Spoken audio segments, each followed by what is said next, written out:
What's up, everybody? It's your coach Jaron here with Forge, and today we're going to be going over the bench press. Now, contrary to popular belief, the bench press is not exclusively an upper body lift, and it is not predominantly a pec exercise. It is a full body lift, just like the squat and the deadlift, which means that in order to perform the lift to the highest level and in the safest way possible, you need to learn how to create total body tension and connection with the floor. That being said, let's go over how to do it. Now, just like the other two lifts, a successful bench press begins before you ever reach out to grab onto the bar. The first thing that we need to address is the proper scapula position. Now, the reason that this is so important is because it's actually the muscles on the back side of our body that give us a strong and stable base from which to press from. If we don't know how to control those muscles or we don't engage them correctly, it's a lot like trying to fire a cannon out of a canoe, where we're trying to create maximal force, but we don't have the stability for that force to transfer efficiently into the bar. The first thing we need to do to create this stability is learn how to retract or draw back and depress, draw down the shoulder blades. While you're laying on the bench, although you can't see it, and it can be harder to feel, what we're doing is we're actually actively pulling the shoulder blades back and drawing them down to create tension in through the lats and in between the shoulder blades. If we do this correctly, we have a nice, strong, stable base that gives us support throughout the entire shoulder girdle during the pressing motion. To achieve this position and engagement while laying down on the bench requires the rest of your entire body. So the next thing that we need to focus on with our bench press is our setup and how we integrate tension all the way from the feet up into our shoulder blades. To do this, we're going to start by laying back. I like to grab the bar in an underhand grip because that makes it easier for me to draw my shoulder blades down and back just initially. Another option is to put your feet up onto the bench and to actually wedge those shoulder blades together using the posts of either your power rack or your bench setup. Regardless of which one you choose, we're still trying to achieve that same tightness and position through your upper back. Once we're here, it can be helpful to use an inhale and an exhale to further relax the shoulder blades down and into position. So as I'm pulling up, I'll inhale through the nose, exhale through the mouth, and then set my shoulder blades onto the bench. From here, I want to use the tension through my legs to actually further encourage those shoulder blades into a lower position. So I will plant my feet and I'm actively going to push backwards as if I'm trying to slide off the back of the bench, but I'm prohibited from doing so because of how I've set my upper body into the pad. This is the concept of leg drive. Now, our leg drive creates stability through our whole body, but it allows us to also transfer force from the ground up into the bar. So that way we're actively using our legs and our hips in our press as well. It's important to note that when you are pushing into the ground, if you've set your upper body correctly, your butt should not come off the bench. If it does, then you're pushing the wrong direction and you haven't set up correctly. So spend some time practicing finding that proper position and learning how to push towards the back of the bench. Depending on your individual limb lengths, you may prefer a wider, flat position. Some of you with shorter legs may prefer to bench on the toes, but just note that if you do bench on the toes, it's much easier to want to shoot the hips up, and you still need to emphasize sliding backwards off the bench. So experiment with whichever one you like best. I still tend to recommend a flat-footed benching position. All right, now that we've learned how to properly set the shoulder blades and add tension by learning how to utilize the feet and the legs and the hips, it's finally time to grab onto the bar. And guess what? This is just as important as everything else. Very similar to how we start the squat and the deadlift off by paying attention to what's going on through our feet, because our feet and our ankles affect the knees and the hips and everything upstream in the body. In the bench press, what we do with the wrist and the hand affects everything upstream and through the elbow and the shoulder. And since we're primarily loading the shoulder in the bench press, that means that this is significantly important when performing this lift. Now, it's very common to see new benchers just kind of grab onto the bar like they're trying to hold on to monkey bars and bring it out of the rack. The problem with this is that without any intent or specific placement in the hand, the weight will naturally want to roll the wrist backwards. This puts a lot of undue pressure on the inside of the wrist, but it also affects the stability of the elbows and shoulders and will change the way the weight is balanced in our hands as we go through that pressing motion. To counteract this, we need to learn how to stack the weight over bones. We want to be able to keep the fist pointing up, the wrist in line with the forearm, and the weight always in line with the bones of the forearm through the wrist. So that way it is stacked evenly over our skeletal structure and allows us not only the most amount of stability and through the shoulders, but the best force production and force transmission up into the bar as we're pressing. To do this, we want to stack the weight over the butt of the palm and let the weight sit there. You'll see as I'm grabbing onto the bar, I'm not just putting it into the crease of my hand, but I'm actively stacking it over the butts of the palms. From here, I'm going to close my hand around the bar and make my grip there. By starting with the weight in this part of the hand, I'm going to be naturally more inclined to keep it stacked over my wrists and forearms, even without factoring in this closing of my hand. It just naturally sits there correctly, as opposed to being in this part of the hand where it naturally wants to fold the wrist backwards. Once we find this position in the hand, we want to create tension in our grip, but especially emphasize the pinky and the ring fingers. These two fingers share nerves that connect with your lats and your triceps. So this part of your palm is the most important when it comes to recruiting the back side of the body, as opposed to the front half of your palm, the thumb, pointer, and middle finger are important for recruiting the front half of the body, like the pecs and the shoulders. Because we want to use the lats as the main stabilizer and the triceps as the main mover in the bench press, these fingers are the most important part of your grip. So once we find that position in the palm, we're going to close those fingers first and focus on that part of the squeeze the most. By nature, you're going to close your entire hand, and it's not to say that the other fingers are unimportant or that we don't need the front side of your body. But by simply emphasizing the pinky and the ring finger half of your palm when you're closing your grip, you're naturally going to have more stability and power in your press. So all together, we're going to butt the weight into the palm. We're going to close our grip, and then we're ready to unrack. The width of your grip on the bench press is going to be determined largely by your overall size and structure, particularly the width of your shoulders. In general, we want to choose a bench press grip width that allows our skeletal structure to remain stacked. That means our wrists stay in line with the elbows and are generally straight underneath the bar. It's tempting, especially for newer or smaller lifters, to want to grab a much wider grip than is healthy for their shoulders because it shortens the range of motion and allows them to lift more weight.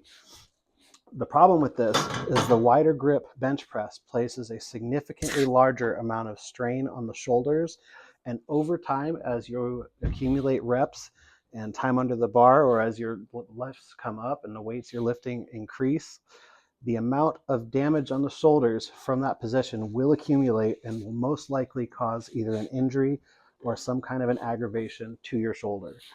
So I highly recommend spending time training in a narrower grip, even if you're stronger in the wider grip initially.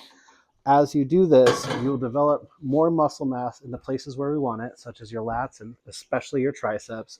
And as we correct those muscular imbalances and deficiencies, you'll naturally start to feel stronger in that narrower position, even though it does not put you at what you would think is a leverage advantage. Now, believe me, this can be a hard pill to swallow, and it seems very counterintuitive, especially to someone like myself who has very long arms and has a significantly long bench stroke when it comes to the press. I too used to bench out at maximum legal width because it shortened my range of motion, helped to make up for the length of my arms, and definitely increased my bench for a time. But after training this wide for about a year, maybe a little longer, I suffered multiple pec tears, many injuries to the shoulders, and it ultimately took 100 plus pounds off my bench on more than one occasion. If you don't believe me, try the following test. Start out on your knees, and I want you to simply fall forward and catch yourself in a push-up position. Note the grip width in which you catch yourself. This is probably going to be pretty similar to your ideal bench press width.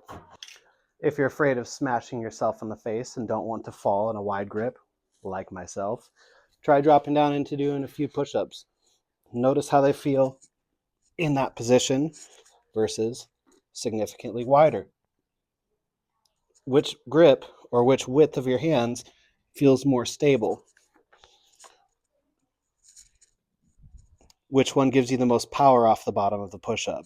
I'm sure you can see the difference even in the few examples that I gave you in myself and which grip and which hand position is going to be the strongest. Remember, it's not always about what feels the strongest right now. It's picking a position that allows us to train for the longest amount of time with the minimal amount of wear and tear in our joints so that we can train the longest. Because whoever trains the longest typically gets the strongest. Now, once we've established your predominant bench press grip width, that's not to say that we don't ever move our hands and train other grips, or that doing so is in any way dangerous. We just want to think of that dominant bench grip as the one that in general allows us to do the highest volume and intensity of work with the least amount of wear and tear. We will, however, often train a closer or a wider grip, but those are going to be set relative to your personal ideal bench grip width. For close grip work, we're going to go approximately 2 finger widths narrower. And for wide grip, we're going to go approximately 2 finger grips wider. This will give us some variation so we can rotate the stresses on the shoulders, but also each of these grip widths emphasize different things. A closer grip is typically going to emphasize the triceps more, and a wider grip will typically allow us to emphasize the chest a bit more. But again, because of the increased wear and tear on the shoulders, the amount of wide grip pressing that we're going to do will be relatively low compared to the other two grips, which give us more bang for our buck. All right, now for breathing and bracing on the bench press. Now, because we are in a laying down position and we're actually actively trying to contract the back half of the body, we are creating an arch in through the thoracic spine or the upper back. So how we go about bracing in the bench press will be slightly different, but it's equally as important as the other two lifts. To go through this, we're going to start with our entire setup. So first, we're going to lay back. We're going to grab up onto the bar, and we're going to inhale and exhale before we set ourselves back down. Inhaling through the nose and exhaling through the mouth, allowing the shoulder blades to get even lower. Then we're going to set our feet. I like to inhale again, and then as I exhale, I'm going to tension the legs and slide back towards the back of the bench.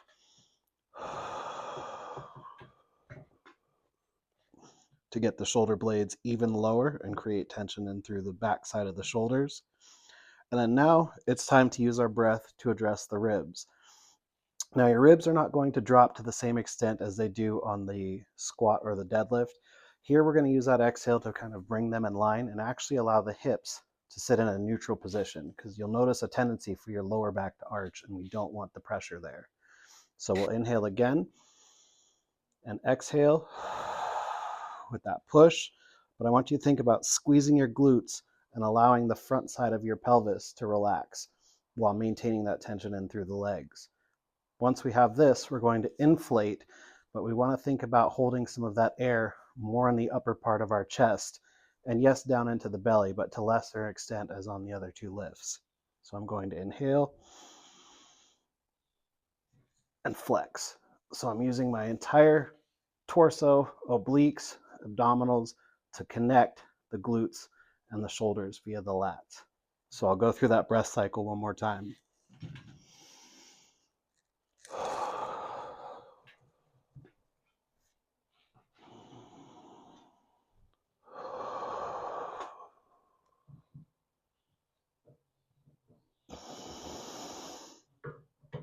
And I'm braced and ready to unrack the bar. So since we've gone through the effort to create proper tension through our entire body and brace correctly, bringing the bar out of the rack is also an important skill.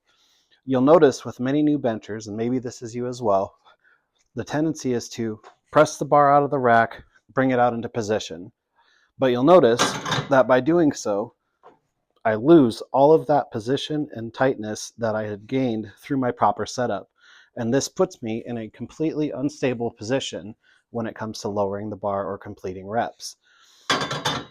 So to unrack the bar, rather than thinking about pressing it up out of the rack, I want you to think about extending the elbows and pulling the bar out of the rack, almost as if it were tied to the wall behind me and I had to pull down towards my feet.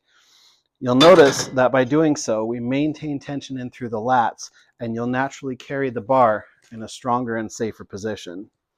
So all together, extend the elbows, pull out into place. No loss of tension in through the armpit, no change of position in the alignment of my wrists and my elbows. So let's work through our entire setup one more time, and now we're actually going to do a rep. So to run back through from the very beginning, we're going to pick ourselves up off the bench, inhale through the nose, exhale through the mouth, set the shoulder blades down onto the bench. I'm going to inhale again, and as I exhale, I'm going to drive backwards